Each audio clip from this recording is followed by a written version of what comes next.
हिरन की मित्रता। एक विस्तृत और अध्यायबद्ध कथा। अध्याय 1, जंगल का राजा और नन्हा हिरन। गहरे हरे भरे जंगल में, जहाँ ऊंचे ऊंचे पेड़ खड़े थे और नदियाँ कल कल बहती थीं, वहीं जंगल का राजा शेर सिंहराज निवास करता था।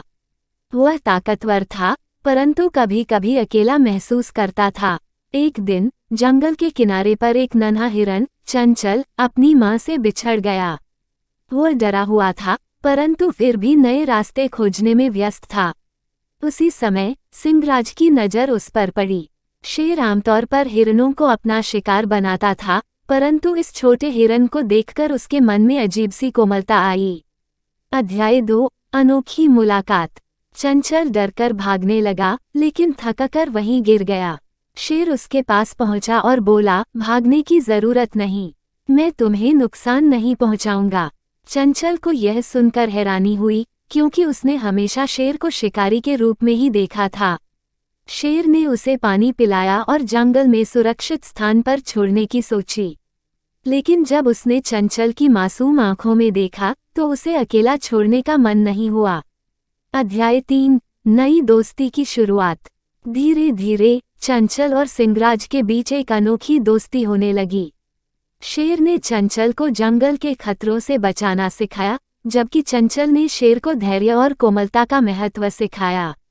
शेर अब हर दिन चंचल के साथ खेलने लगा। जंगल के बाकी जानवर इस अजीब दोस्ती को देखकर आश्चर्यचकित थे।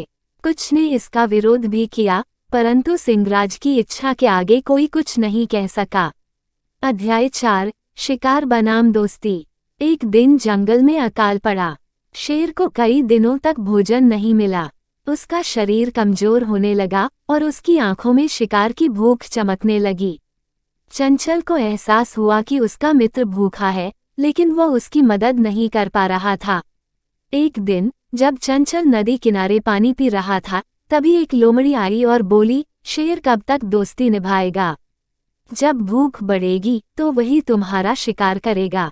ऊंट भी आया और बोलने लगा कि हिरन, तुम शेर से कब तक दोस्ती करे रहोगी, कभी ना कभी और तुमको अपना भोजन बना ही लेगा, इसलिए मान जाओ, उसकी दोस्ती में ना पड़ो। एक झील किनारे हिरन को मोर मिली तो मोर भी बोलने लगी कि हिरन बहन मान जाओ, चलो मैं तुम्हारे परिवार से मिला देती हूँ और शेर की संगत छोड़ दो, वह जंगल का राजा है और वह शिकार करता है, कभी ना कभी तुम्हारा भी शिकार कर देगा, ये दोस्ती अच्छी नहीं। चंचल को यह सुनकर चिंता हुई, परंतु वह अपने मित्र पर भरोसा करना चाहता था।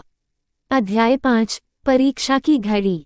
एक रात जब चंद्रमा अपनी शीतल रोशनी बिखेर रहा था, तब शेर की भूख अपनी चरम सीमा पर पहुंच गई।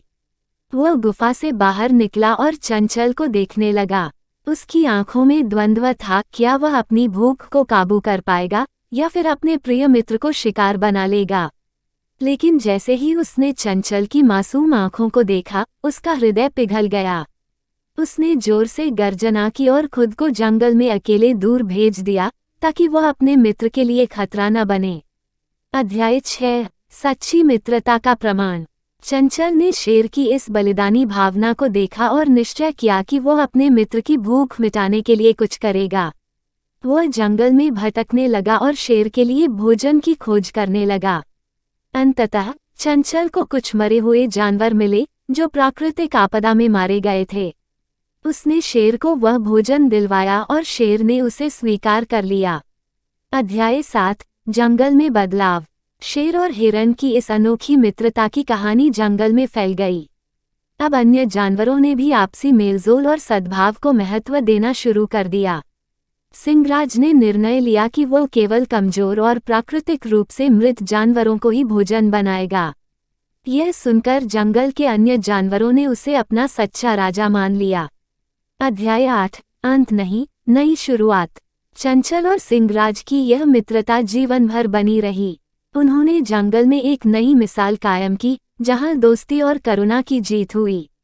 यह कहानी हमें सिखाती है कि सच्ची मित्रता हर मुश्किल परिस्थिति में भी कायम रह सकती है, अगर उसमें विश्वास, समझदारी और बलिदान की भावना हो।